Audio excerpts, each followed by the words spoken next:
Je vous souhaite la bienvenue à notre 5e conférence midi de la série de l'Institut Santé et Société.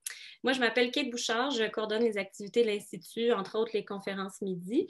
Et aujourd'hui, on a avec nous le professeur Vincent Duclos, qui va nous parler de technologie numérique et de santé mondiale. Juste pour vous dire que la conversation, c'est-à-dire la présentation, va être enregistrée aujourd'hui pour être rediffusée par la suite sur notre chaîne YouTube. Pour vous présenter brièvement notre conférencier, donc Vincent Duclos est professeur et chercheur au département de communication sociale et publique de l'UQAM. Il est anthropologue de formation. Ses travaux portent sur la manière dont les infrastructures et technologies numériques transforment la santé mondiale.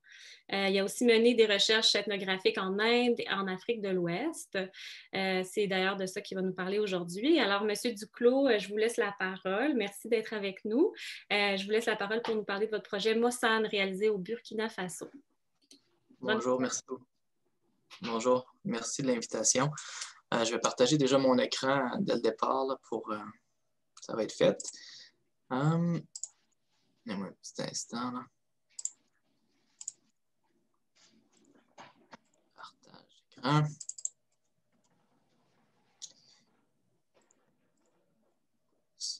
Ça va bien, vous voyez bien ça? Kate, ça va, oui? Oui, tout va bien. Parfait. Je vais juste m'assurer. Donc oui, merci de l'invitation. Je vais vous parler du projet Mossan. C'est un projet, avant d'aller plus loin, là, je veux quand même déjà dire que c'est un projet c'est une recherche qui était faite en collaboration avec certains chercheurs au Burkina Faso. Aujourd'hui, je la présente seule. Je l'ai composée, je l'ai préparée seule, cette conférence-là, mais d'une manière générale, c'est arrivé qu'on publie nos résultats, par exemple, en lien avec ce projet-là, conjointement à quelques occasions dans les derniers mois, dans les dernières années. Donc, je vais revenir là-dessus un peu plus tard. Donc, je commence par une introduction assez large, juste pour dire que le nombre de projets de ce qu'on appelle la santé mobile, je vais parfois utiliser le terme mHealth, qui est même assez couramment utilisé en français. Le nombre de ça veut dire, dans le fond, c'est des projets qui utilisent la téléphonie mobile ou des infrastructures appuyées généralement par des infrastructures numériques. Ces projets, donc, le nombre de projets mHealth a littéralement doublé au cours des 5 dernières années dans les pays à revenus faibles ou intermédiaires. C'était particulièrement le cas en Afrique subsaharienne où ça a vraiment explosé le nombre de projets subventionnés avec ce type de technologie-là. C'est des réseaux ou des infrastructures qui ont été mis en place, des fois dans des contextes humanitaires. Par exemple, Médecins sans frontières travaille de plus en plus avec ça, dans des zones de guerre, et aussi dans le cadre de politiques de développement plus traditionnelles ou plus larges. Cette croissance-là des projets de santé mobile ou de mHealth en santé mondiale, c'est alimenté par un mélange d'institutions internationales, comme l'Organisation mondiale de la santé, par exemple, d'organisations à but non lucratif ou d'ONG, de gros joueurs, de philanthropes, par exemple la Fondation Bill et Melinda Gates, qui est un gros joueur en santé mondiale, d'entreprises technologiques, j'ai mis aucun logo ici, mais des compagnies comme Vodafone, par exemple, sont très actifs, Google de plus en plus, et des gouvernements locaux, évidemment. Donc, vous voyez, c'est UNICEF joue un rôle de plus en plus important, surtout en tout ce qui est lié à la vaccination. La Banque mondiale est un gros joueur en santé mondiale. Avec l'OMS, c'est peut-être le plus gros joueur. Et ça, c'est les CDC ou les Centers for Disease Control aux États-Unis. Ils ont un volet africain, par exemple, CDC Africa, donc, qui est aussi très investi là-dedans. Donc, j'essaie juste de vous dire que c'est un milieu, c'est un investissement qui se fait dans ce secteur-là qui reflète bien la pluralité des acteurs qu'on retrouve dans ce champ-là qu'on appelle la santé mondiale. La santé mondiale, on peut dire, grosso modo, là, que c'est un champ de recherche et d'intervention avec une emphase particulière sur la dimension transnationale de la santé. On entend beaucoup parler dans le cadre de la COVID-19, là, mais en anglais, on parle de Global Health. Mais c'est une expression et c'est une manière de parler de ce champ-là qui est relativement récent, quand on retrace au début des années 80. Précédemment, on parlait beaucoup de santé internationale. Moi, je ne veux pas faire un historique de ce que je veux dire par santé mondiale, là, mais c'est un champ de recherche et d'intervention. Souvent, les projets sont mis en place sous la forme de projets de recherche. Hein? On va parler de projets pilotes. Et c'est particulièrement le cas dans le domaine de mHealth, où souvent, c'est des projets de 3 ou 4 ans. C'est le cas de Mosan. Je vais revenir là-dessus plus tard. Mais souvent, c'est des projets pilotes ayant pour objectif, oui, d'intervenir sur la santé des populations, mais aussi de documenter d'un point de vue scientifique qu'est-ce qui marche pas, comment est-ce qu'on peut, quelle technologie, dans quel contexte, et comment on met en place ce type d'intervention-là. Donc, c'est aussi le but est souvent de produire des savoirs scientifiques et non seulement d'intervenir. Donc, souvent, ça fait les deux, là, ce type de projet-là. Dans le cas de mHealth, donc l'utilisation de la téléphonie numérique en santé mondiale, l'OMS a passé une résolution. Écoute, il y a beaucoup je pourrais parler longuement de la terminologie autour de ce terme-là. On parle de santé mobile ou mHealth. Ça fait partie de la plus grande branche qu'on appelle en anglais Digital Health. On peut parler de cybersanté, par exemple, en français. Vous êtes bien au courant de ça. L'OMS a passé une résolution, par exemple, sur la cybersanté il y a quoi, 1 an et demi, 2 ans. Et donc, il y a beaucoup de mouvements dans ce sens-là. Et mHealth, c'est une sous-section de ça, mais qui est particulièrement active. Et il y a beaucoup d'attentes. Hein? Il y a beaucoup d'attentes, de promesses qui sont associées à ça. Par exemple, on dit souvent que la connectivité mobile devrait renforcer les systèmes de santé, améliorer l'accès aux soins. Une autre chose qui est beaucoup mise de l'avant, c'est qu'il y a une promesse de mettre en lumière, hein, de rendre visible de nouveaux corps et de nouvelles populations, surtout dans les régions périphériques, de même que de soulager la souffrance et idéalement de sauver des vies. Donc, il y a toute une notion de rejoindre, on va parler souvent en anglais de last mile, donc de parcourir les derniers, de rejoindre les populations qui jusqu'à assez récemment n'étaient pas nécessairement intégrées dans les dispositifs sanitaires locaux. Donc, cette notion-là que les téléphones pourraient aider à faire ça, ça fait partie des promesses. Et je n'ai pas vraiment le temps de m'y attarder aujourd'hui, peut-être en question et réponse, mais c'est certain que la COVID-19 contribue à intensifier ce type de promesses-là aussi, considérant à quel point on focalise beaucoup depuis 1 an sur la question de l'accessibilité des données. La question, ça devient vraiment faut des données. Mais ça avait déjà commencé, je dois dire, en Afrique de l'Ouest autour d'Ebola. Hein? Donc, quand il y a eu Donc, déjà, ça fait quelques années, ça a beaucoup expliqué l'explosion, l'accélération du moins des projets de mHealth en Afrique de l'Ouest, le fait que dans le cadre d'épidémies d'Ebola, il y a beaucoup circulé ce discours-là, voulant que ce qui manque, c'est des données. Donc, les téléphones peuvent sembler à tout le moins jouer un rôle en ce sens-là. Bon, maintenant, je vous amène dans le district sanitaire rural de Nouna, au Burkina Faso. Comme vous le voyez là, c'est très près de la frontière avec le Mali, en Afrique de l'Ouest, plus précisément au Centre de recherche en santé de Nouna. Je vais y référer à l'avenir comme le CRSN. Donc, c'est en partenariat avec le CRSN que j'ai réalisé cette recherche-là sur une période de 3 ans. C'est une recherche qualitative portant sur Mosan, qui est un projet, encore une fois, de mHealth ou de santé mobile. Mosan, c'est un réseau qui a été mis en place par le CRSN, donc le Centre de recherche en santé de Nouna, mais financé par le Centre de recherche en développement international, ici même au Canada, donc par le CRDI qui est à Ottawa, puis qui est un gros joueur très actif, disons, là, dans cette question du mHealth en santé mondiale, puis l'utilisation du numérique en général en santé mondiale. Par exemple, ils ont un gros projet en ce moment sur lequel je travaille aussi, là, c'est un nouveau projet sur l'utilisation des algorithmes et de l'intelligence artificielle en lien avec la COVID-19 en Afrique subsaharienne. Donc, il y a beaucoup, beaucoup de sous qui sont débloqués en ce moment autour de ces questions-là, sans grande surprise, là. Et donc, le CRDI est un gros joueur, ce n'est pas anecdotique, ce n'est pas un hasard que ce soit eux qui subventionnent ce projet-là. Ils en ont subventionné plusieurs autres un peu partout dans le monde. Donc, qu'est-ce que Mosan? Essentiellement, c'est un réseau de santé mobile, je l'ai mentionné à quelques reprises, mis en place dans le district rural de Nouna, au Burkina Faso. L'objectif principal de Mosan, c'est d'étudier, je parle au passé parce que le projet est terminé, comme je vais en parler, je vais revenir là-dessus plus tard, là. Il est formellement, officiellement terminé. Il n'est pas complètement terminé, mais comme une autre phase. Donc, je vais vraiment revenir là-dessus plus tard.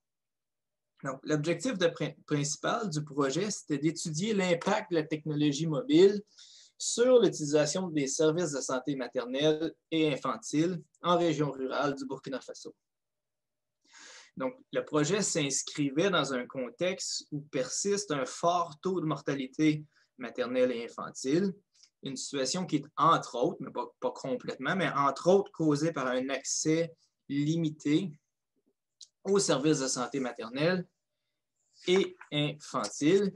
Par exemple, dans le district de Nouna, seulement 60% des accouchements se déroulent dans un centre de santé. Et ce, malgré le fait qu'en réalité, c'est la loi que de devoir assister en centre de santé. C'est plus légal au Burkina Faso des accouchements à la maison, par exemple, mais c'est encore un assez haut pourcentage, surtout en région rurale comme à Nouna.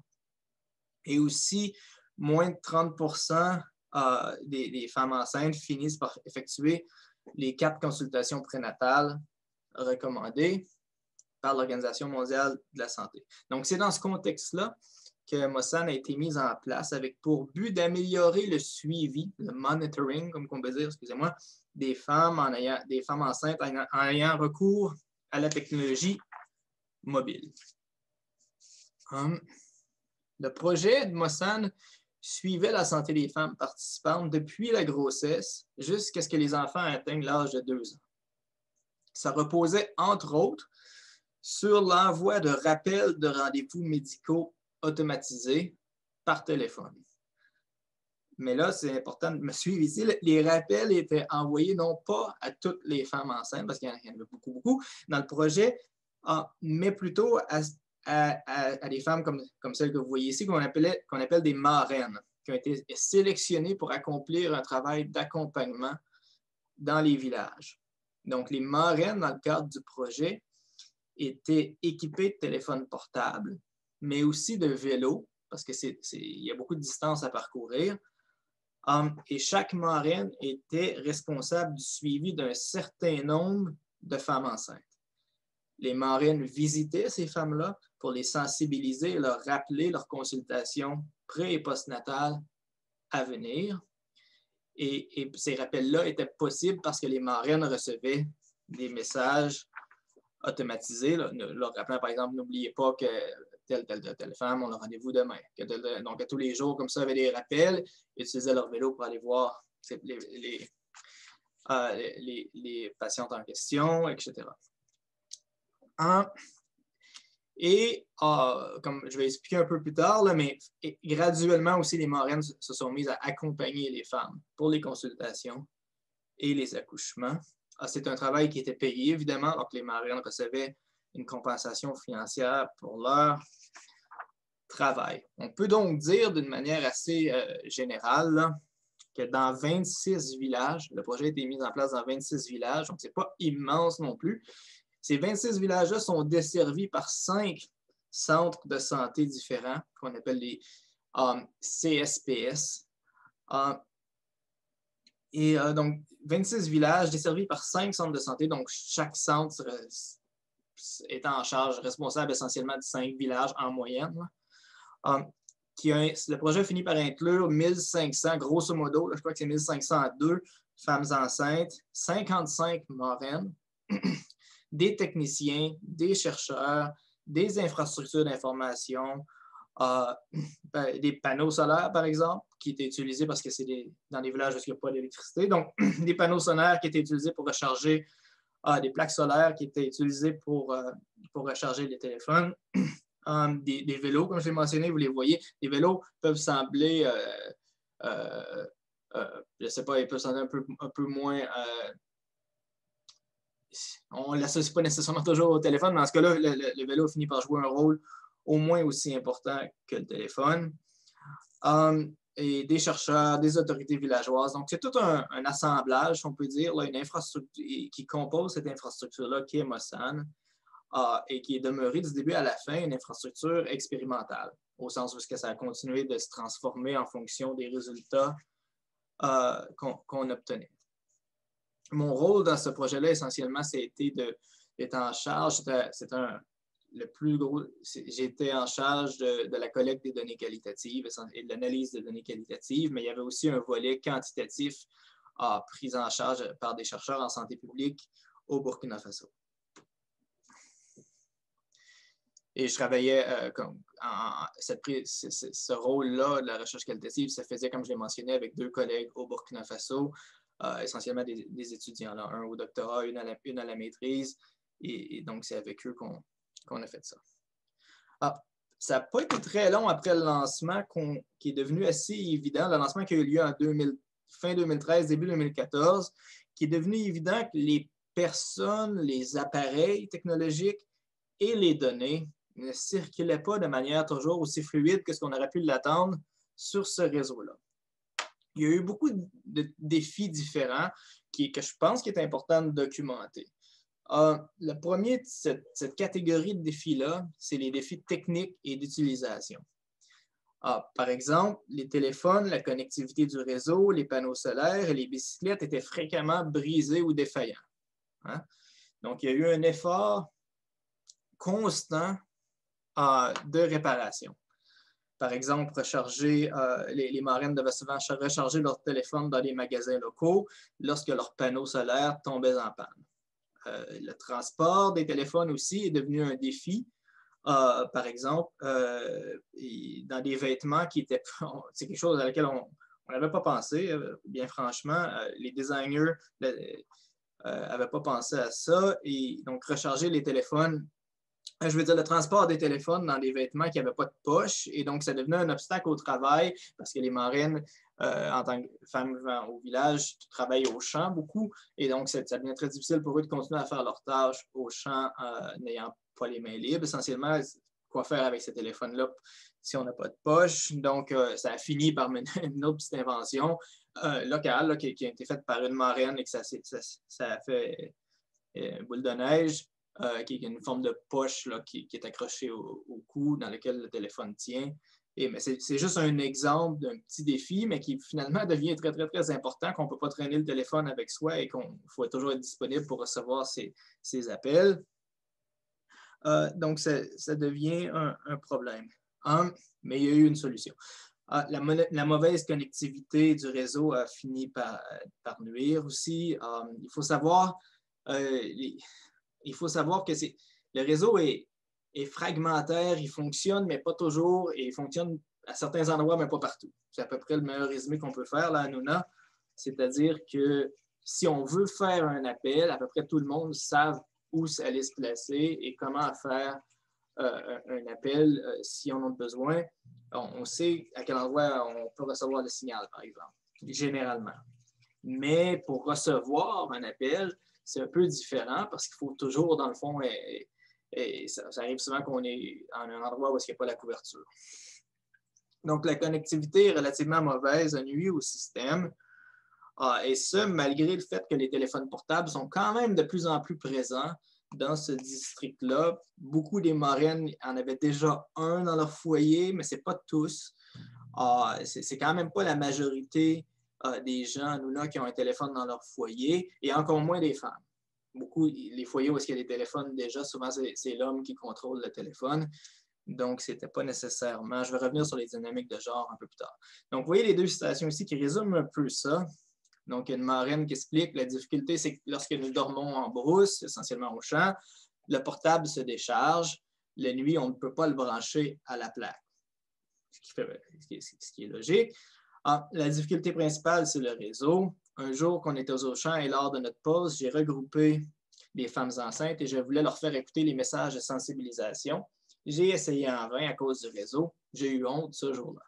Donc, les messages de sensibilisation, je ne l'ai pas mentionné jusqu'à maintenant, c'est un autre volet, parce qu'il y a quand même plusieurs volets. C'est un autre volet du travail des marraines. Dans le fond, c'est les messages qui étaient préenregistrés et qui étaient accessibles à partir du téléphone. Vous le voyez ici, par exemple, il y a un bouton qu'on peut peser pour écouter des messages et les faire écouter. Donc, dans le fond, on sert du téléphone comme une forme de courroie de transmission de certains messages et c'est les marraines qui finalement passent ces messages-là. Au début, ils essayaient souvent de faire écouter le message à même le téléphone, ce qui était bien reçu, mais finalement, ils ont fini par devoir l'écouter une fois, essayer de le répéter eux-mêmes, parce que souvent, il n'y avait pas accès au message sur le téléphone. Pour ces raisons-là. Un deuxième type de défi qui a été rencontré, c'est des défis liés aux dynamiques de genre. Je tiens à spécifier déjà là, que c'est un défi, mais qu'il y a aussi un effet positif à certains niveaux du projet à ce niveau-là. Je reviens tantôt. Mais d'une manière certaine, les dynamiques de genre ont eu une influence sur la mise en œuvre. Tout simplement, parfois, pas tout le temps, mais parfois, les maris, les marraines essayaient de les empêcher de faire leur travail de différentes manières. Souvent, les empêcher, par exemple, de rendre visite aux femmes enceintes, de les accompagner. À partir du moment où ils sont mis à accompagner les femmes enceintes, ça demande du temps, etc. Donc, il y a eu des maris qui ne voulaient pas nécessairement que les femmes contrôlent le plein contrôle sur leur téléphone, des questions de jalousie, des questions de dynamique de genre. Et ce qui soulève évidemment toutes sortes d'enjeux de confidentialité des données. À partir du moment où est-ce qu'une marraine reçoit des messages liés à la grossesse d'une autre femme au village et que c'est le mari qui recevrait le message alors qu'il n'est pas supposé d'avoir accès à ce téléphone-là, par exemple, ça peut soulever des enjeux de confidentialité des données assez importants. Vous voyez les citations ici, là. Les verbatims, c'est un travail qui plaît aux femmes, mais parfois leur mari n'accepte pas. Citation venant d'une femme enceinte et une marraine qui dit « Dans le ménage, les problèmes ne peuvent pas finir. Le problème, c'est surtout au niveau de la cuisine parce que je suis seule chez mon mari et ma fille va à l'école. Souvent, mes enfants m'appellent, petite faute ici, là, m'appellent avec le portable de mon mari qu'eux, ils ont faim et moi, je suis à Nouna, mais je n'ai pas le choix. » Aussi. Donc, il y a toute la question, mais je reviens sur la question de l'accompagnement dans un instant, mais oui, les marraines se sont mises à accompagner physiquement et non pas seulement transmettre le message du rendez-vous, mais aller au rendez-vous avec les femmes enceintes en cours de projet. Et ça a grandement augmenté leur charge de travail. Et ça voulait dire que des fois, ils devaient partir sans préavis au CSPS avec les femmes. Et ça pouvait créer des problèmes au sein de la maisonnée, du ménage.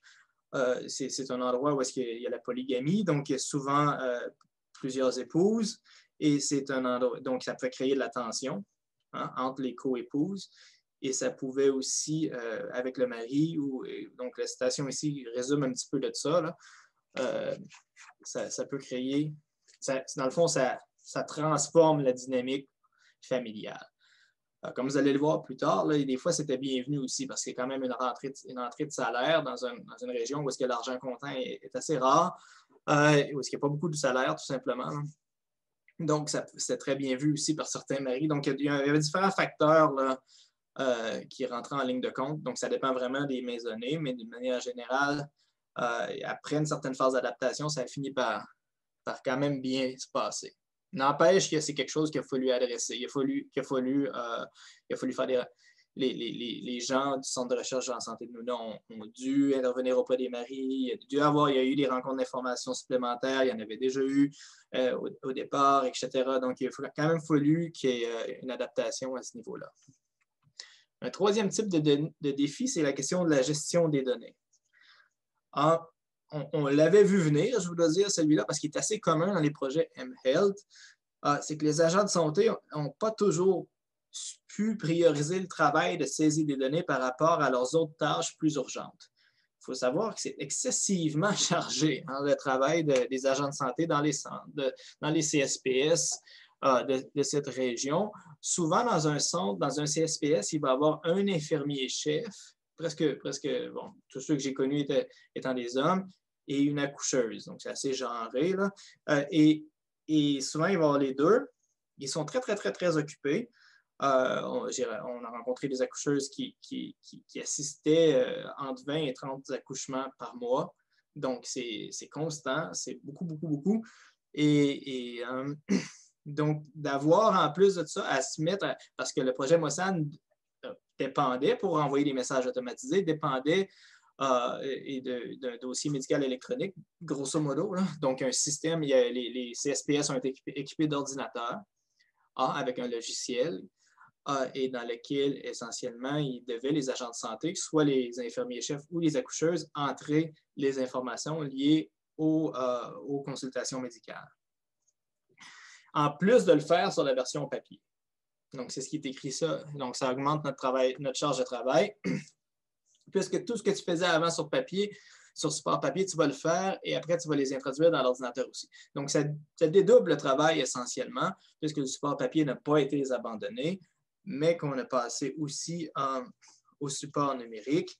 Donc, ça crée une redondance qui est chronophage et comme je l'ai mentionné, qui est assez fréquente dans les projets mHealth.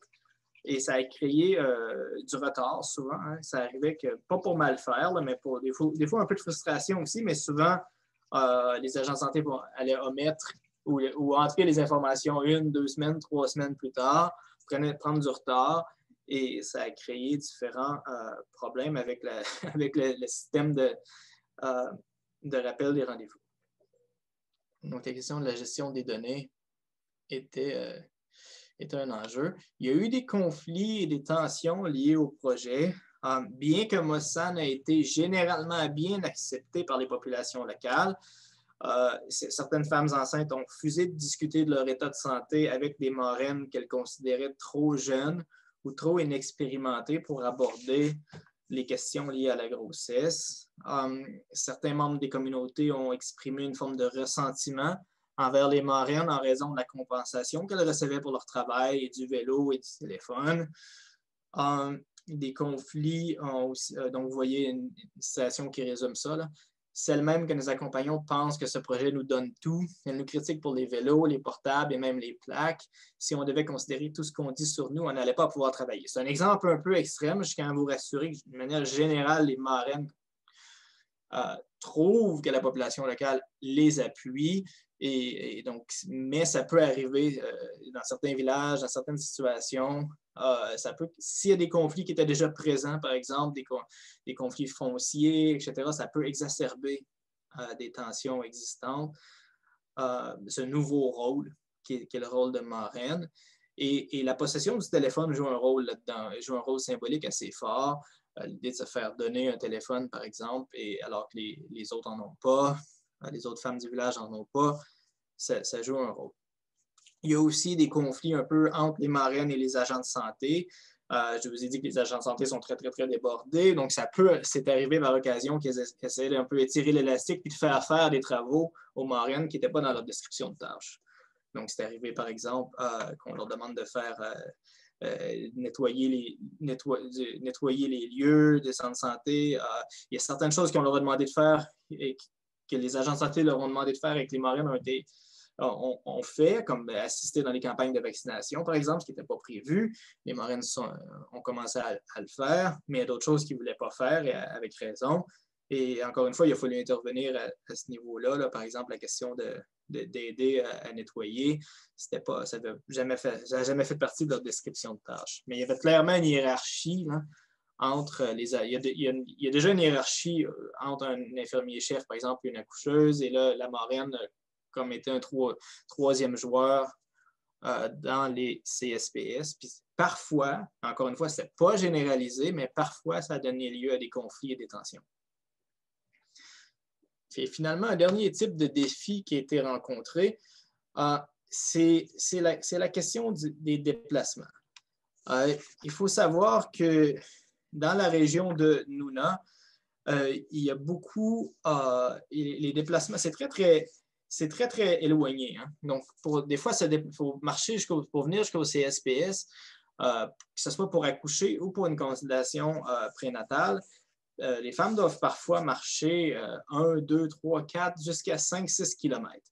Donc, c'est souvent dans des conditions assez difficiles. Donc, ça a joué un rôle. Ça a joué un rôle, puis d'un point de vue, je dirais, anthropologique ou analytique, c'est devenu assez quand même intéressant de voir à quel point l'information s'était mise à circuler mieux, mais ce n'était pas suffisant. Donc, souvent, oui, ça permettait, le téléphone permettait, donc l'infrastructure mobile permettait de communiquer des messages, rappeler un rendez-vous, des messages de santé, etc. Mais n'empêche que les femmes étaient au courant. Oui, je devrais y aller, mais je ne peux pas. Donc, il y avait vraiment une genre de... ça montrait bien les limites à cette question cet imaginaire un peu fantasmé là, de la mobilité qui est associée à la technologie, au sens où à partir du moment où est-ce qu'on connaîtrait une information ou qu'un message aurait été transmis, ce serait suffisant pour transformer les pratiques. On voyait bien que la question des déplacements était un des défis à ce niveau-là. Et en fait, dans plusieurs cas, c'est d'une route plutôt que d'un téléphone que ces femmes-là ont eu besoin. Surtout en saison des pluies, donc, où les routes deviennent très, très, très difficiles. Ça devient très difficile de circuler sur les routes. Il faut savoir que certaines des femmes voyagent en vélo, des fois en moto, la plupart du temps à pied. Donc, dépendamment de leur situation, là, et dépendamment de si c'est possible d'avoir le prêt d'une moto. Ce n'est pas tout le monde qui a une moto loin de là, mais souvent, ça va être possible d'en emprunter une pour aller au CSPS et revenir. Vous voyez, par exemple, un exemple de route là, ici. Donc, ce n'est pas très, très, très commode. Il y a des villages qui sont littéralement coupés du CSPS pendant 2-3 mois dans l'année. Donc, au sens où il y a une rivière comme celle-ci, mais celle-ci est quand même surmontable, mais il y a des rivières qui apparaissent où est-ce que ça prend littéralement une pirogue là, pour traverser de l'autre côté et se rendre au CSPS. Donc, dans un cas comme celui-là, on a beau recevoir tous les messages qu'on voudra, il y a des obstacles matériels, physiques, qui viennent en quelque sorte contrecarrer nos bonnes intentions. En réponse à ces différents défis-là, le projet Mossand s'est transformé en un tout nouveau projet. Le changement, comme je l'ai déjà mentionné, le plus significatif, ça a été une réinvention ou une extension significative du rôle des marraines. Alors que la technologie avait de la difficulté, les marraines ont commencé, comme je l'ai dit, à accompagner les femmes enceintes lors de leur visite médicale, y compris pour l'accouchement, dans ce système réaménagé. Donc, elles ne se contentent plus de rappeler un rendez-vous, mais les accompagnent à pied ou en vélo. Donc, grosso modo, l'accompagnement physique a fini par compenser pour un système de rappel automatique qui fonctionnait mal. Ceci dit, le téléphone restait un élément essentiel de ce nouveau rôle, mais de manière un peu imprévue. C'est-à-dire que les marraines se sont mises à s'en servir pour appeler les agents de santé dans les centres de santé pour savoir, par exemple, s'ils étaient présents, s'ils étaient libres, si c'était un bon moment pour venir. Les patients devant, comme je l'ai dit, circuler beaucoup de kilomètres pour se rendre. Ça arrive souvent qu'ils y vont puis qu'ils arrivent devant une porte fermée. Où ils arrivent, puis la personne qui va les voir est trop occupée pour les recevoir, doivent retourner à la maison. Ça fait partie des choses qui découragent à aller aux consultations prénatales. Donc, le téléphone des marraines est devenu un outil plus en ce sens-là, dans le fond, pour garder un contact plus constant avec les agents de santé pour savoir si c'était utile de se déplacer, aussi pour savoir est-ce que tel médicament est disponible, etc., parce qu'il y a beaucoup de ruptures de stock à ce niveau-là aussi. Qui plus est, le téléphone est devenu utile pour demander de l'assistance médicale, par exemple, liée à la grossesse. C'est pas rare et que les femmes enceintes aient besoin d'une assistance médicale alors qu'elles sont en déplacement, surtout si c'est un déplacement qui est pour aller accoucher. On peut imaginer que s'il faut se déplacer pendant quelques kilomètres dans des conditions difficiles pour aller accoucher au CSPS, d'être accompagné, et d'être accompagné d'une marraine est excessivement sécuritaire, pratique et utile. Qui plus est, ces marraines-là ont développé des compétences pendant 3 ans. Pendant les 3 ans du projet, ont développé des compétences pour les aider. Et en plus, elles étaient munies d'un téléphone qui a servi à de nombreuses reprises à alerter les agents de santé et rester en contact avec la famille. Donc, ça offrait le téléphone est plutôt que de seulement transmettre des données, transmettre des messages automatisés, c'est mis vraiment à offrir une forme de sentiment de sécurité à l'idée de faire ce trajet-là vers le CSPS. C'est une des transformations qu'on a notées. Je place quelques verbatims liés aux impacts. C'est quelque chose que je pourrais discuter pendant des heures, là, la question des impacts. Donc, une accoucheuse qui dit, par exemple, avec l'ordinateur, c'est facile de retrouver les femmes qui manquent un rendez-vous. J'informe la marraine de son quartier. Bon, c'est très résumé, là. Essentiellement, c'est une infrastructure de monitoring et qu'on pourrait qualifier de surveillance sanitaire, dans laquelle, dans le fond, la marraine devient... certaines marraines nous disent assez fièrement, par exemple, on est devenu les yeux des agents de santé dans nos villages. Donc, on est là pour faire de la surveillance. Et c'est une situation qui peut être considérée comme problématique aussi, mais c'était dit généralement avec une certaine fierté. Et les marraines sont aussi devenues des formes d'intermédiaires entre les agents de santé et la communauté. Parce qu'il faut savoir justement qu'à Nuna, les relations peuvent être tendues entre les membres de la communauté et les agents de santé. Souvent, les agents de santé ne viennent pas de la région. Ils circulent beaucoup dans le pays. Ils arrivent là, les infirmiers-chefs en particulier, ils arrivent là, puis ils vont souvent avoir des jugements de valeur, ils vont parler d'une manière condescendante aux populations locales, aux communautés. Et donc, un manque de respect pour les pratiques de santé locale également. Donc, ça peut amener une hésitation à consulter, c'est un des facteurs. Et dans ce cas-là, les marraines sont venues à jouer un rôle un peu d'intermédiaire entre, parce qu'ils étaient tous les jours avec les agents de santé, et aussi vivent dans les villages. Donc, on finit par jouer un rôle d'intermédiaire qui dépasse le rôle qui était prévu avec le téléphone. Donc, ça transforme cette dynamique-là. On a vu, je ne veux pas m'attarder sur la dimension quantitative, parce que je n'étais pas en charge de ce volet-là, mais de manière certaine, il y a eu une augmentation de plus de 50 % là, des fréquentations pour les consultations prénatales causées.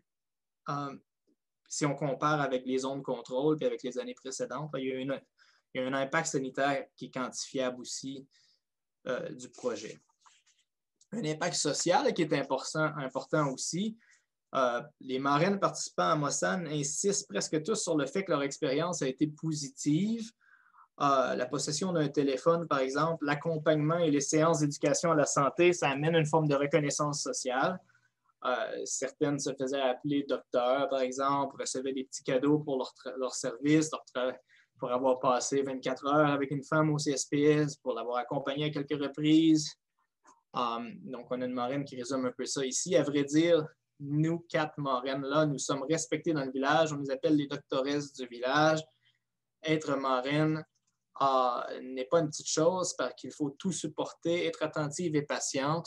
Et comme une mère pour les femmes, aujourd'hui, même en cas de maladie, on vient nous appeler. Certaines viennent prendre des conseils avec nous et nous leur donnons des conseils. Donc, on voit que c'est un nouveau statut social. C'est un statut social qui était généralement apprécié des marraines. Et vous voyez un autre exemple ici. Oui, ça c'est un exemple plus lié aux dynamiques familiales. Il y a beaucoup de marraines qui ont apprécié la forme de empowerment, si on peut dire, qui a ses limites, mais quand même qui a eu lieu dans le cadre du projet, du fait qu'elles recevaient un salaire et qu'elles avaient ce nouveau statut social-là. Par exemple, une marraine qui dit « Si je dois accompagner une femme enceinte, même si je suis en train de cuisiner, mon mari me dit d'arrêter et demande à un voisin de venir cuisiner pour que je puisse partir. » Je trouve ça très agréable. Donc, il y a toujours eu un peu des deux au niveau des dynamiques de genre, là, où est-ce que des fois, il y a eu des conflits et les marraines ont quand même dû arrêter leur travail en raison de l'opposition de leur conjoint. Mais dans plusieurs autres situations, les marraines, même après les entretiens qu'on faisait, là, après 1 an et demi, 2 ans, 3 ans, souvent, ça devenait plein d'humour. Les femmes marraines n'arrêtaient pas C'est souvent des focus groups, là, puis ils n'arrêtaient pas de rire du fait qu'ils avaient pris le contrôle de la maison parce que c'est eux maintenant qui gagnaient l'argent, etc. Donc, il y a quand même eu l'allocation associée au travail a joué un rôle à ce niveau-là. Je vais sauter une diapo parce que je commence à manquer un peu de temps, puis il m'en reste quand même 3. Je voulais faire une référence à une publication de la Banque mondiale qui a un certain âge maintenant, mais qui insiste sur la dimension un peu, la circulation très, très, très fluide des connaissances et comment c'était pour sortir beaucoup de gens de la pauvreté.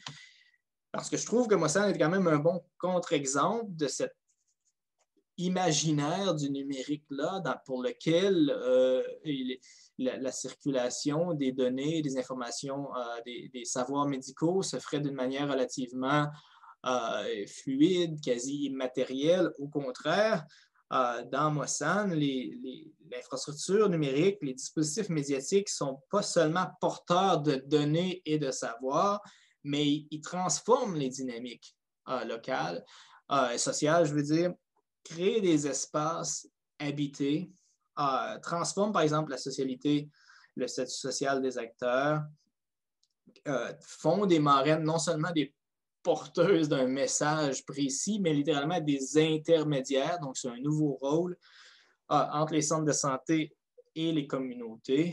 Donc, on peut dire qu'avec Mossad, les dispositifs médiatiques ne sont pas seulement porteurs de données et de savoir, ils créent, on pourrait pratiquement dire, ils créent des mondes, hein? Des mondes médicaux, mais sociaux aussi. Ça serait une leçon qu'on peut dire là, de ce projet-là. Et ça se fait d'une manière qui est très, très, très dure à prévoir, franchement. Donc, c'est contingent, c'est quelque chose qui se passe et qui pourrait arriver d'une manière complètement différente dans un autre contexte. Donc, ce n'est pas une formule magique qu'on pourrait, comme la santé mondiale aime beaucoup, là, les formules magiques, là, Magic Bullet, là, quelque chose qu'on peut appliquer à un endroit et refaire la même chose ailleurs. Ce n'est pas du tout le cas avec Mossad. Au contraire, ça a toujours été, le succès du projet a toujours été le résultat d'improvisation et qui ont seulement été possibles parce que les acteurs du projet ont pris en considération les savoirs locaux, les savoirs situés, et ont parti de ça pour transformer le projet et le faire évoluer. C'est un peu le sens du deuxième point ici, là. Donc, Mossad démontre, on peut dire que ce n'est pas tant que ça les technologies numériques, mais c'est aussi les personnes qui les utilisent qui sont devenus les principaux dispositifs de médiation. Donc, lorsqu'on parle de solutions technologiques, c'est quelque chose dont il faut se souvenir de cette interaction continuelle.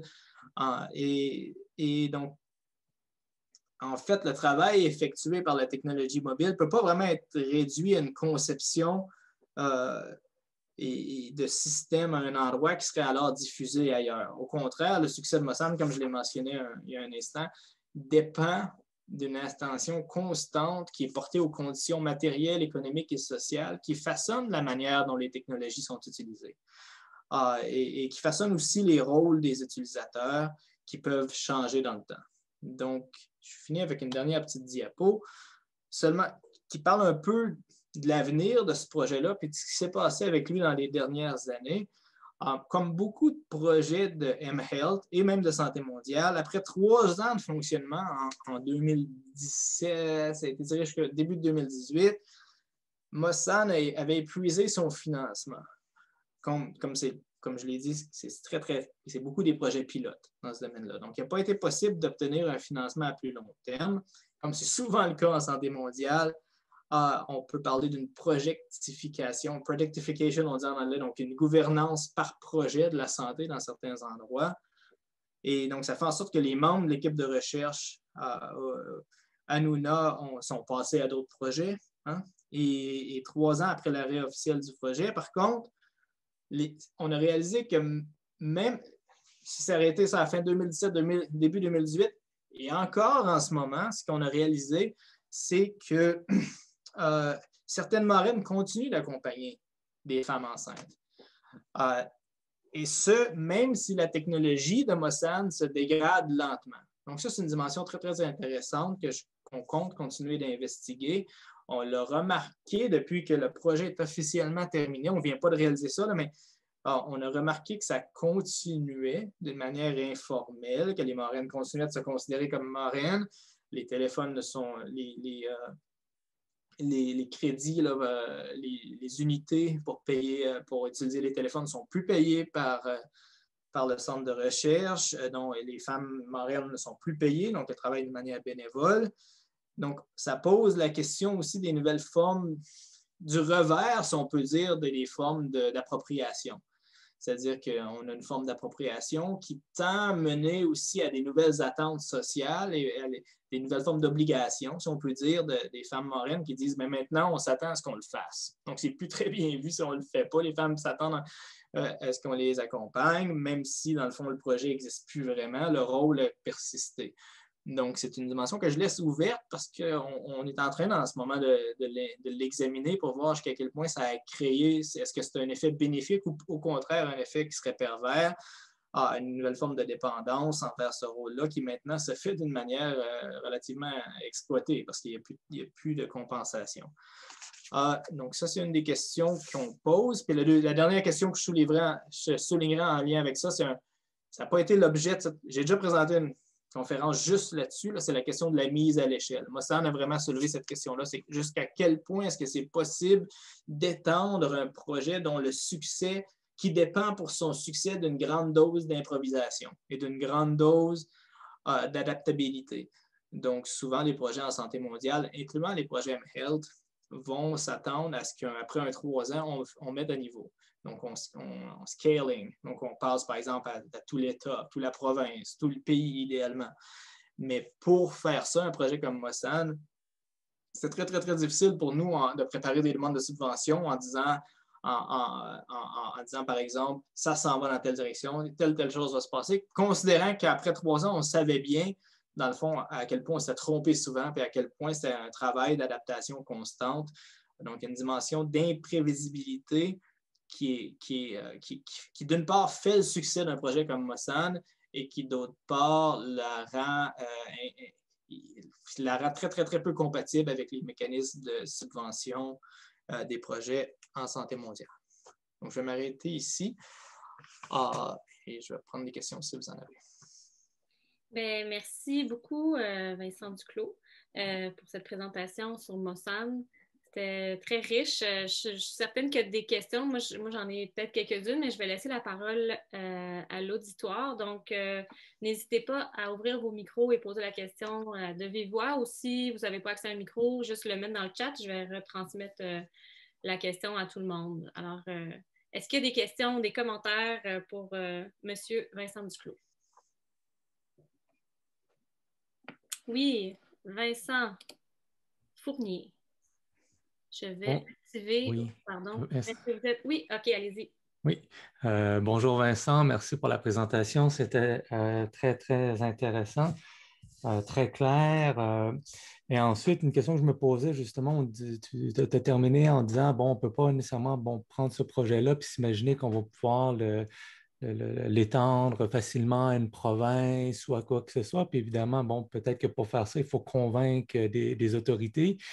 Tu nous as donné peu d'informations sur les impacts sanitaires, justement. Peut-être on peut y revenir. Donc, moi, la question que je me posais, bon, il y a eu une augmentation de 50% des fréquentations médicales, mais ensuite, bon, quel a été l'impact, justement, sanitaire sur la mortalité infantile, la mortalité des femmes, toutes ces choses-là, qui pourraient éventuellement convaincre d'étendre le projet? Peut-être? Oui. Mais je peux répondre directement, là, si on va y aller une personne à la fois, peut-être. Merci de ta question, Vincent.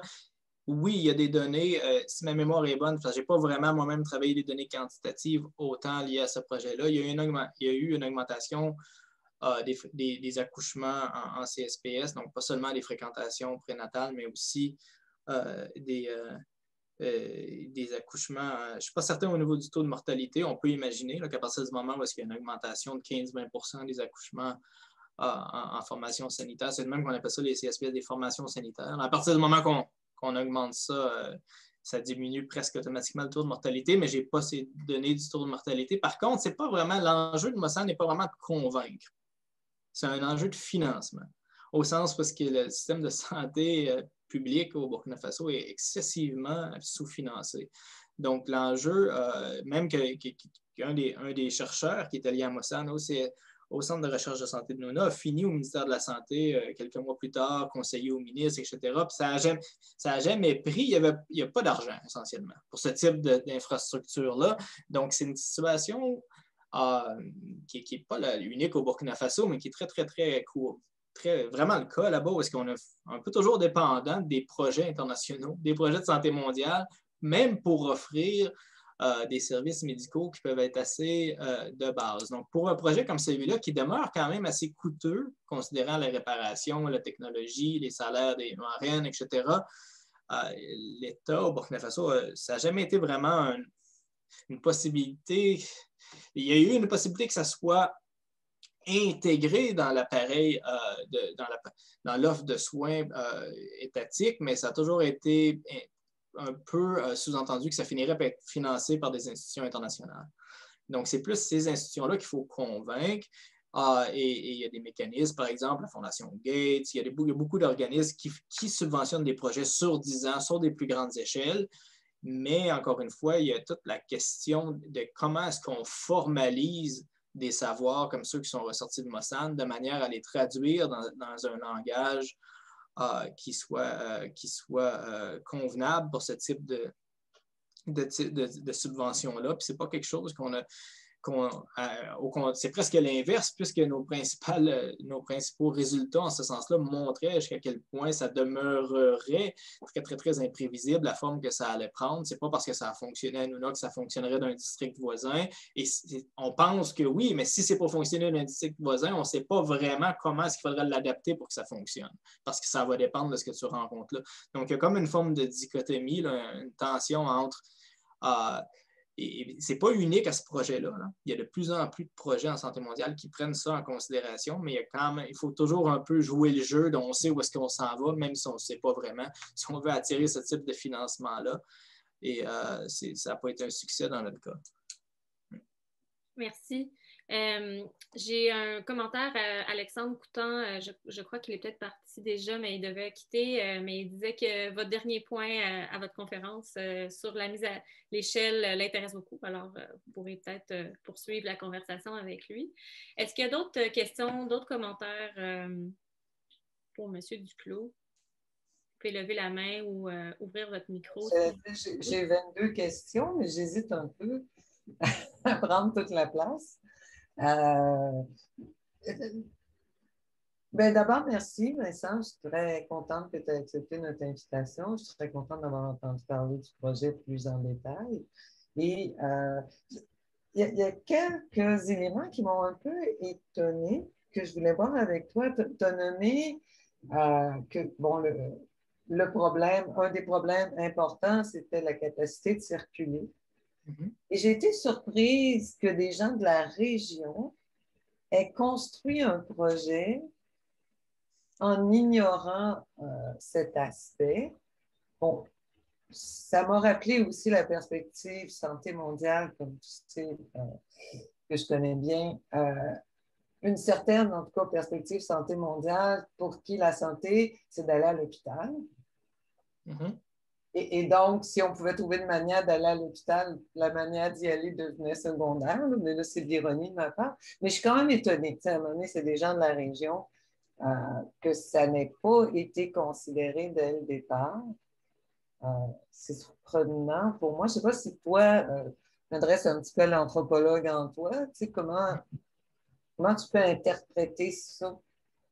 Ben, c'est des limitations que je dirais structurelles, c'est-à-dire que les gens localement au Centre de recherche en santé d'Ouna sont parfaitement au courant de cette difficulté-là. Ils l'étaient avant le projet. Ceci dit, il n'y a pas de subvention en santé mondiale de gros joueurs. Je ne sais pas, moi, la Banque mondiale ou... la Banque mondiale travaille dans d'autres domaines, donc c'est peut-être un mauvais exemple, mais le CRDI, par exemple, n'aurait pas octroyé une subvention massive au Centre de recherche en santé de Nouna pour améliorer le transport routier. Là. Donc, il y a beaucoup, beaucoup d'argent entourant ce type de projet-là. Donc, mHealth, il y a des appels d'offres, essentiellement. Le CRDI a reçu comme 300 candidatures pour ces argents-là. Ils ont retenu à peu près 10 projets, si ma mémoire est bonne, dont le projet Mossan. Et donc, on va chercher l'argent où est-ce qu'il est disponible essentiellement. Un centre de recherche comme le centre de recherche en santé de Nuna a à peu près 70 personnes qui travaillent là, ce qui est beaucoup dans un endroit de 10 000 habitants. C'est la plus grosse ville du coin, c'est Nuna. Et donc, c'est un gros joueur et fonctionne complètement, je vous dirais, là, un grand pourcentage par projet. Donc, les salaires sont payés par des projets de santé mondiale qui rentrent comme ça et par les pharmaceutiques. Il y a beaucoup d'essais cliniques. C'est réel. Donc, un grand pourcentage de leur budget vient aussi de ça. Donc, dans le fond, c'est par nécessité. Mais on savait, est-ce que ce serait un enjeu? On sait que c'est un enjeu d'accès. Mais on aurait pu penser, par exemple, que des fois, on n'aurait pas à marcher, que des fois, on aurait moins à faire comme je l'ai dit, des fois, ça a vraiment joué un rôle, le téléphone, même si on est en route, ou même si on s'en vient, même si on n'y a pas accès physiquement, le téléphone a fini par jouer un rôle. Donc, c'est tout simplement parce qu'on ne peut pas agir là-dessus. On peut pas, je veux dire, le Centre de recherche en santé de Nuna n'a pas de pouvoir d'améliorer la circulation physique des habitants c'est une grande région aussi, donc c'est tout simplement pas pensable. Déjà, Nuna elle-même venait d'avoir l'asphalte. Je veux dire, venait d'avoir, mais pas en ville, mais pour la relier au reste du pays. Moi, la première fois que je suis allé, c'était la célébration autour de ça. Donc, il y a déjà, je dirais, l'idée de pouvoir rejoindre les régions plus éloignées dans le district. Là, c'est juste pas quelque chose sur lequel on peut agir. Donc, on s'est dit peut-être que le téléphone va réussir à contrecarrer certains de ces obstacles-là. Ça a été le cas, mais ça a quand même été une limitation. Okay. Ben, merci. J'ai vu que Chantal, tu avais ouvert ta caméra. Est-ce que c'est parce que tu avais une question? Sinon, je vais donner... s'il y a je ne veux pas prendre toute la place avec mes questions. Chantal, je vais allumer votre... je suis capable de vous demander la réaction maintenant. Ah oui, voilà. Oh, excusez-moi. Attends. Je ne demandais pas à prendre la parole. Oups, c'est juste que je trouve plus sympathique quand tout le monde est là pour les échanges. Je suis d'accord. Oui. C'est presque une invitation à tous les autres. Merci, Chantal. Je dis la même chose à mes étudiants tout le temps. Non, mais pendant que c'est toi qui faisais la conférence, je trouvais ça correct, mais là, moi, j'avais des questions, mais d'ignorance africaine, donc je vais laisser des gens peut-être plus... Moi, j'avais peut-être juste une question par rapport à un élément que vous avez soulevé et qui était la surveillance, c'est-à-dire que les marraines prenaient un rôle des fois un peu de personnes qui surveillent les rendez-vous et tout ça, puis c'est sûr que dans l'objectif, c'était d'améliorer la santé des enfants à venir et des mères, mais est-ce qu'il y a un aspect un petit peu pervers à cette surveillance-là? Si oui, lesquels, puis comment les contourner ou comment en tenir compte pour ce genre de projet-là? Oui, c'est une excellente question. C'est parfaitement le cas. Je l'ai pas vraiment... Je n'ai pas focalisé là-dessus, je n'ai pas beaucoup parlé, mais en effet, puis il y a une limite, par exemple, au niveau éthique, au niveau de la confidentialité. Les premières grossesses sont souvent confidentielles. Hein, par exemple, à l'adolescence, littéralement. Donc, c'est souvent pas quelque chose qu'on veut qu'ils se sache trop vite. Donc, à partir du moment qu'il y a au village quelqu'un dont le rôle est de détecter cette grossesse-là et de la rapporter au centre de santé à Nuna, oui, c'est un enjeu. Ça ne s'est pas posé autant que nous, on pensait. Mais on était sous l'impression que ça allait être un plus gros enjeu que ça, qu'il y allait avoir plus de résistance localement à cause de ça. Mais au début, les premiers mois, c'était une question. Mais après ça, c'est aussi une personnalité des marraines, la capacité d'interagir, de mettre en confiance, après qu'on a vu quelques autres. Mais c'est certain qu'au début, ça nous inquiétait beaucoup. Par exemple, on avait peur qu'en ayant la visite d'une marraine à domicile, ça signale aux voisins qu'on est enceinte. Donc, quelque chose comme c'est un enjeu de surveillance. Moi, j'ai essayé de placer de côté, je suis quelqu'un qui travaille au moins autant dans la théorie là, que dans l'empirique, des fois, dans mon travail d'anthropologue. J'ai essayé de placer de côté un peu je veux dire, j'ai pas essayé d'approcher ce qui se passait à Nuna en pensant à Michel Foucault, par exemple. Tu sais, là, j'ai essayé de placer ça de côté pour aller voir qu'est-ce qui se passe là-bas. J'ai aucunement théorisé ce projet-là, ou presque. C'est vraiment du matériel empirique. J'ai laissé mes collègues, il y en a un qui avait son doctorat là-dessus, là, qui travaillait beaucoup plus le côté théorique. Moi, c'était plus un appui à la collecte de données, à l'analyse. Donc, donc, je peux pas vraiment, j'ai pas le goût de m'embarquer dans qu'est-ce que ça nous dirait, par exemple, sur les formes de surveillance qui sont mises en place par la mHealth, mais il n'y a aucun doute que c'était un enjeu, là, nous, qu'on prenait au sérieux, puis qu'on s'attendait, comme je l'ai dit, que ça soit peut-être encore pire. OK. Ouais. Il y a- Il y a un autre. je m'excuse. On a une question de Linda dans le chat et une question de Chantal. Et moi, je vais vous saluer parce que les gens sont arrivés dans ma salle pour mon autre réunion. Je reçois les messages courriels. Mais merci beaucoup encore une fois. Merci, Joanne. Bye, Joanne. Alors, j'ai une question donc de Linda Ray de l'ENAP. Très intéressant comme sujet, notamment l'importance du facteur humain et culturel. D'après vous, après cette expérience, diriez-vous que ça vaille la peine de concevoir ce type d'initiative sans inclure dès le départ la viabilité du financement, l'engagement des parties prenantes nationales et internationales? C'est vraiment une bonne question, puis j'hésite beaucoup à y répondre. Je suis devenu très critique par rapport à ce type d'infrastructures sanitaires par projet, qui travaillent beaucoup en silo. Juste au Burkina Faso, là, il y en a des dizaines de projets de mHealth qui fonctionnaient en même temps. J'ai eu une rencontre au ministère une fois, puis l'assistant au ministre ne savait pas combien il y en avait, puis ne savait pas trop quel joueur était là. Donc, les grosses organisations internationales arrivent dans le pays, puis se mettent à mettre des projets en place un peu partout, sans qu'il y ait de contrôle centralisé, sans même qu'on soit au courant au ministère de la Santé de qui est où, qui fait quoi. Donc, je suis très, très, très critique de ce type de gouvernance-là qui est dans le fond le modus operandi de la santé mondiale. Donc, je suis très critique de ça. Donc, je serais porté à dire qu'il faudrait limiter, surtout que ça fait à peu près 10 ans qu'on fait des projets de même. Donc, on sait ce qui marche, on sait ce qui ne marche pas assez bien. Il y a une bonne littérature sur ce. Donc, je suis plus certain qu'on devrait en être à une phase de projet pilote. En tout cas, dans ce contexte-là, on sait à peu près quoi faire et quoi pas faire. Plutôt que d'essayer de mettre des projets en place, lire la littérature devrait être assez pour ceci dit, donc moi, je serais plus porté à essayer de penser des projets dont la viabilité est déjà intégrée un peu mieux dans le cadre financier, puis qu'on pense un peu plus en termes de durabilité à long terme. Ceci dit, ça se peut qu'on mette en place un projet puis qu'il ne marche pas. Donc, il faut l'arrêter après un certain temps. Donc, je ne suis pas en train de dire que tous les projets devraient avoir une durée de vie indéterminée. C'est vraiment toujours une forme de compromis que de penser la santé publique en termes de projet. On n'accepterait pas ça ici, par exemple. C'est que ce soit vraiment à travers d'un projet puis qu'on installe quelque chose ici, puis tout d'un coup, ça chambarde des écosystèmes de soins, ça chambarde des systèmes de santé, des paysages médicaux, les medical landscapes existants dans des endroits.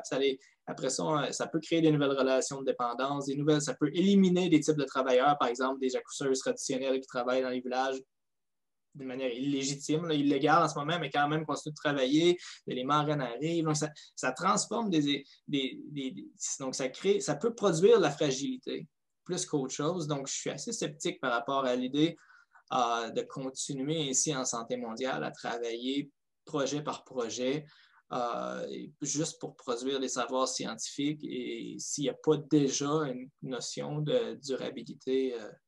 Franchement, c'est pour ça que j'ai décidé de continuer à aller dans la mesure du possible en ce moment. On s'entend que c'est difficile en ce moment. De continuer à faire un suivi, de voir ce qui se passe là pour mieux documenter les effets possiblement secondaires et potentiellement néfastes d'un projet qui est laissé à l'abandon.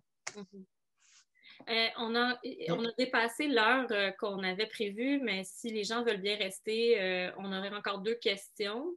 Moi, ça me va. Oui, OK. Ben, Chantal, est-ce que ton micro?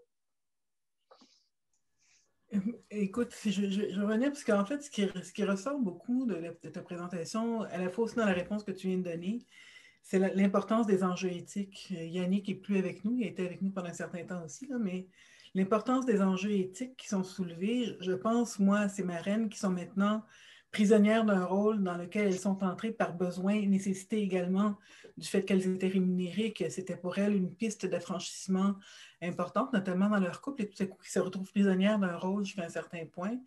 et sans enlever par ailleurs toute l'ambiguïté de rôle par rapport aux accoucheuses qui, elles, sont nécessaires et qui ne sont pas toujours associées au centre de santé. Bref, toutes ces questions éthiques-là, globalement, comment l'éthique est prise en charge dans les projets de mHealth ou de santé mondiale, alors qu'au fond, c'est censé être parrainé ou chapeauté par des organismes qui ont une certaine, en tout cas, qui ont une certaine crédibilité à ce niveau-là et qui ne semblent pas toujours être à la hauteur de la crédibilité qu'on leur accorde? C'est une bonne question, Chantal. Écoute, je dirais d'abord, dès le départ, je vais quand même faire une petite défense du CRDI. Le CRDI à Ottawa est un des organismes qui est le plus, à ma connaissance, c'est une des institutions qui est le plus attentive à travailler avec des acteurs locaux. Par exemple, un projet comme celui-là, ce n'est pas le CRDI qui a envoyé son équipe de recherche puis il y a des projets là, que je nommerai pas, là, mais qui ont ship littéralement des tablettes par hélicoptère, là, presque. J'exagère un peu, mais des gens qui sont à Washington, à Genève ou à New York, puis à Seattle, puis qui font des projets en Afrique, puis qui n'ont absolument aucune idée de ce qui se passe là-bas localement. Donc, ce n'est pas du tout le cas du CRDI. Le CRDI, pour subventionner un projet, tout l'argent va à un centre de recherche en santé locale, ce qui est immense en termes de voir les populations locales, non seulement comme des fournisseurs de données, mais aussi comme des acteurs à part entière de la recherche. Je veux juste finir ça. Pour moi, là, ça rentre dans l'éthique, ça. L'idée d'établir des partenariats de recherche d'égal à égal, que les fonds ne soient pas dépendants de quoi que ce soit. Là. Une fois qu'on a du financement, on l'a, puis on travaille avec. Donc, pour moi, ça rentre là-dedans. Puis le CADI, généralement, là, jusqu'à preuve, j'ai jamais entendu de mauvaise histoire. Là, généralement, montre l'exemple à ce niveau-là par rapport à des joueurs privés, à des fondations technologiques, par exemple. La Fondation Gates n'est pas super appréciée en santé mondiale à ce niveau-là. C'est beaucoup des projets parachutés un peu partout. Et donc, le CRDI est bien vu. Ceci dit, la question d'un impact collatéral d'un projet en santé mondiale, qui est un gros enjeu, puis qui est sérieux, les anthropologues, souvent, restent sur le terrain, fait qu'ils sont à même de voir ça. Là. Ils font plus. C'est pas considéré comme un enjeu éthique. D'habitude, là, mettons que tu montes un projet justement pour un organisme international, ça ne va pas rentrer dans ta colonne éthique. C'est un enjeu qui peut être considéré comme éthique, il n'y a aucun doute, mais c'est généralement juste pas considéré dans ces paramètres-là. C'est vraiment une zone d'invisibilité. Qu'est-ce qui se passe après qu'on quitte? Là? C'est quelque chose qui est très rarement investigué, qui est dur d'avoir du financement pour investiguer aussi. Hein, dire le projet il est fini, mais je vais aller voir ce qui se passe encore. Et donc, ce n'est pas quelque chose qui est très. Donc, c'est généralement pas rentré. Quand on va demander de monter un projet, la question de l'éthique, ça va être beaucoup plus au niveau de la circulation des données. Circulation des données, la confidentialité des informations médicales. C'est le genre de surveillance dont j'ai parlé plus tôt. Ce genre de choses-là vont être prises plus au sérieux que l'effet social, économique ou politique d'un projet à long terme.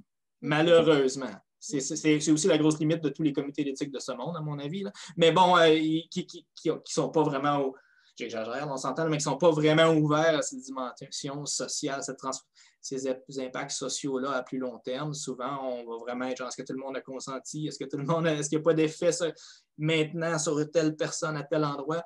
Donc, c'est une vision un peu limitée de l'éthique qui accompagne souvent ces projets-là.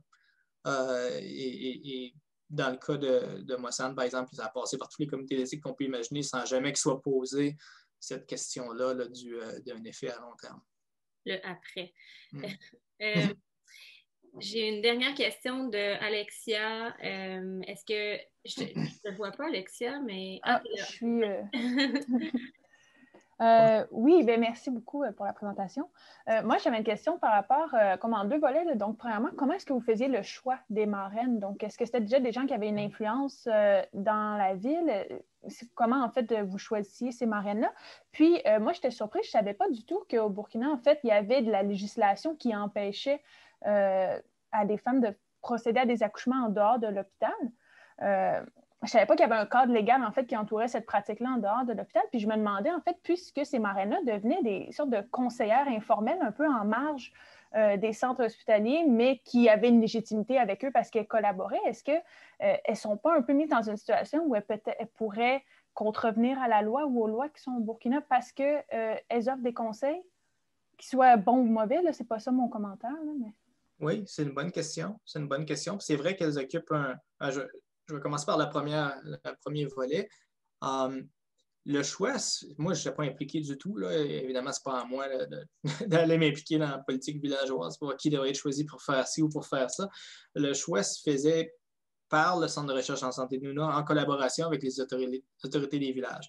Si tu n'as pas la collaboration de l'autorité du village, tu n'as à peu près aucune chance que ton succès puisse être mis en place. Donc, ça se faisait comme ça. Ça a créé un peu de bisbille, comme je l'ai mentionné, là, parfois un peu de jalousie. Comment ça s'est fait? Là? Moi, je n'étais pas là, mais comment ça s'est fait qu'on me l'a expliqué, c'est que le choix, au moment du choix, il n'était pas clair qu'il y aurait un salaire. En fait, ce n'était pas annoncé. Puis, il y a pas, donc, c'est comme, ces femmes-là sont comme impliquées d'une manière ils savaient qu'il y aurait un peu de technologie qui viendrait avec ça, donc d'une manière un peu bénévole là, pour bien faire. Puis le salaire est arrivé un petit peu après. Puis là, c'est là que plein d'autres femmes ont dit « Moi aussi, j'aurais voulu faire ça. » Puis là, il y a eu un peu de chicane autour de ça. La question du choix, un aspect qui est vraiment intéressant, c'est qu'on a des fois eu il y a des fois eu une situation qui était problématique.